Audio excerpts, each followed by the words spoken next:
You could call it a monument to embarrassment, an elementary school building recognizing a once respected state leader who is now an admitted crook. As he sits in prison, so sits the school library with his name still on it. News 13's Tim Maestas is on special assignment.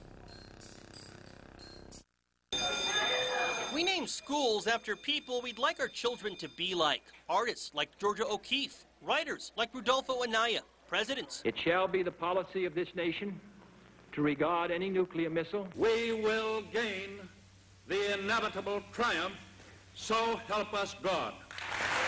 But at J.R. Lowell Elementary School in southeast Albuquerque, I drive by the school every single day.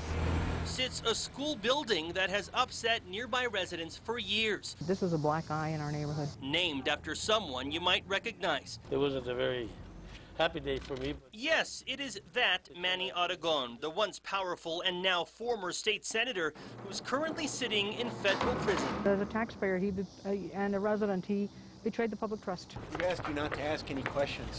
You have a hard time hearing that? Aragon pleaded guilty in 2008 to pocketing hundreds of thousands of dollars in kickbacks meant for construction of the Metro Courthouse in downtown Albuquerque.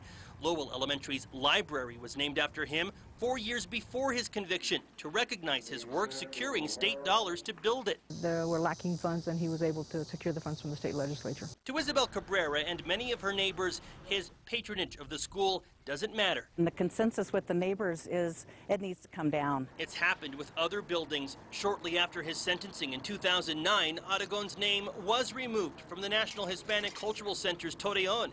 People who live near the Manny Aragon Library were expecting the same thing to happen there, but so far it hasn't. Why hasn't anyone in the district, to this point, taken the initiative to get this library renamed? You know, that's a good question. I don't know. We have tons of things on our agenda. Marty Esquivel, who represents the neighborhood on the school board, was elected after the library was named. Now he says it's time to take the issue to the rest of the school board. If we had actually named an elementary school after him and it's a little bit more prominent, I could see how that would, I think, come to our attention quicker versus a library. Upset neighbors tell us they aren't asking for very much. Simply removing Aragon's name from the library would cost the district hardly anything. But to get the ball rolling, the school board needs to hear more community input. I think it's okay. Oscar Mancha lives directly across the street from the library. He says he doesn't have a problem with the name Manny Aragon. But he meant well. I'm pretty sure he did. Still, you think he's worthy of having a library named after him? I think so. I think so. Even though what he's done, you know, we gotta learn to forgive, you know, and he's paying his dues. Believe me, he's paying his dues. I would imagine that there are a number of people who still greatly respect Senator Aragon who would think this is not a good idea, but I think most people would say it's not appropriate to name a library after somebody who's sitting in prison.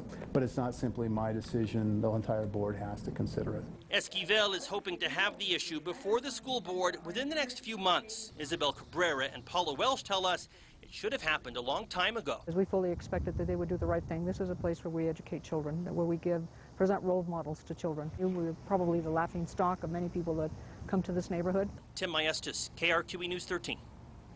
As for Manny Aragon, he is currently serving a 5.5-year sentence at a federal prison in Colorado and is scheduled to be released in August of next year. School board member Marty Esquivel says it is very possible that Aragon's name will be removed from that library before then.